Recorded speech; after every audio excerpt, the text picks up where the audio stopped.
Hi there everyone, my name is Helenique. Very excited to be sharing with you today this very special spot up in the mountains of Troodos in Cyprus, an island in the Mediterranean.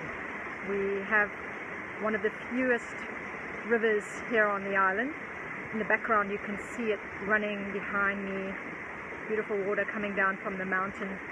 And this village is actually called Gralada. It's visited by quite a few tourists in the summertime. This whole area, more famous area also called Pilatres, and in the winter months there's also quite interestingly some snow up on these mountains, so people come skiing.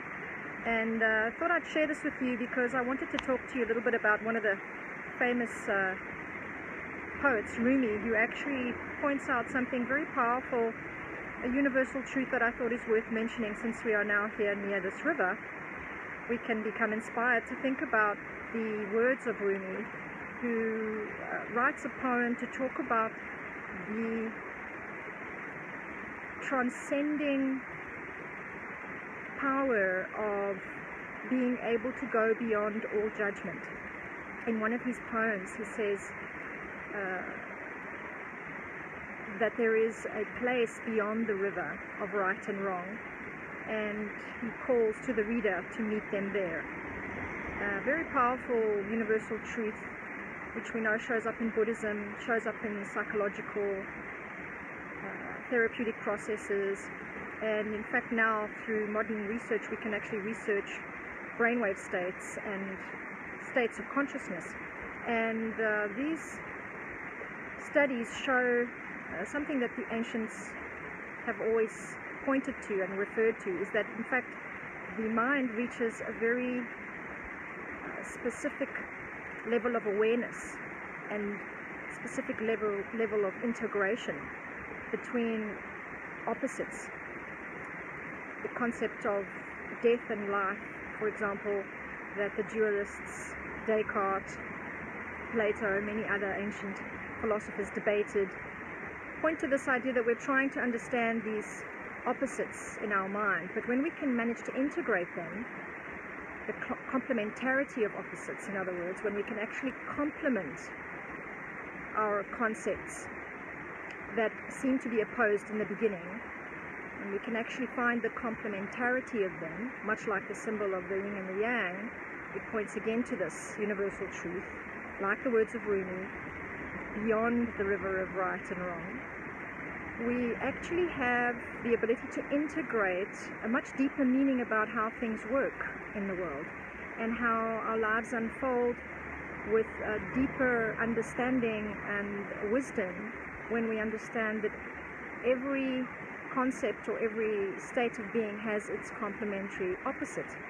And in understanding the value in each of those, we can really transcend into these higher states of consciousness and deeper understanding, and cultivate a kind of wisdom in us that allows us to value each state, each emotion, each thought for what it is and what it brings, and to know that there is a greater overall synchronizing power in being able to appreciate these opposites. Jung also talked about this in his work on polarity, and many teachers today are talking about how to merge ourselves with all the areas of the spectrum. So some even say that we are no longer able to really express compassion if our compassion is only limited to feeling empathy for the victim. We need to be able to feel empathy for the perpetrator and the victim in order to help heal both. Because as you may know, every victim of abuse may become an abuser. So all abusers have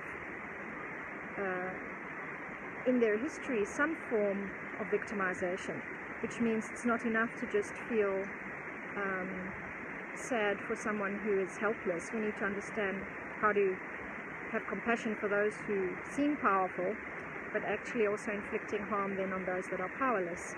So in ourselves it gives us a deeper ability to accept these contradictions in ourselves, these opposing forces in ourselves, and to find ways to meet all of ourselves, accept ourselves, and truly love ourselves as we do each other. Of course, there must be reparation and knowledge that we learn from mistakes, and preferences that we have are there for a reason. So this is not to dilute one aspect of the polar opposite into the other. Like the yin and yang, we need to take consideration that inside the white section of the symbol we have a black dot, meaning that there is a complementarity of opposites. So there is a black spot in the white and a white spot in the black. I encourage you this week to look at how you can love parts of yourself that you deny, and how you can become objective to things that you dislike, and how you might even be able to begin to understand people that you have not really wanted to or not been able to in the past. So beyond the river of judgment, I too will meet you there. Bye-bye, everybody.